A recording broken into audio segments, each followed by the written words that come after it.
School में छुट्टी थी आइस पे ने मूंखे कुतन किराए जो मो किताब उछे दाए कया मूंखे टंग में चक्का हया बटे आई बेटे पासे में चक्का हया आइन मूंखे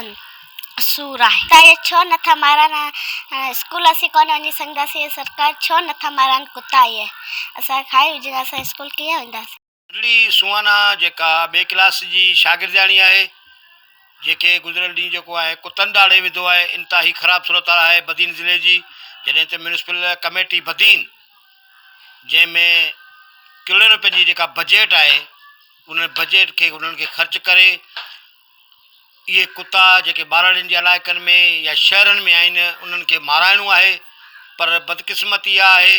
त बदज़ोक जे हथ में रहियो ही बाग़ आहे त मासूम गुलनि जो छा थींदो केरु पुछा कोन थो करे सघे तिन्हनि मासूम ॿारनि जी ज़िंदगी जो मुआफ़िज़ अगरि केरु आहे फौरी तौर ते डिस्ट्रिक्ट गवर्नमेंट बदीन हिन मामले जो सख़्ती सां नोटिस वठे त जीअं वरी को ॿीहर ॿारड़ो मासूम जेको ईअं कुतनि जो शिकार न थिए। कैमरामैन असगर खोसो सां गॾु राज़क ॾिनू खोसो अवामी आवाज़ TV न्यूज़ बदीन।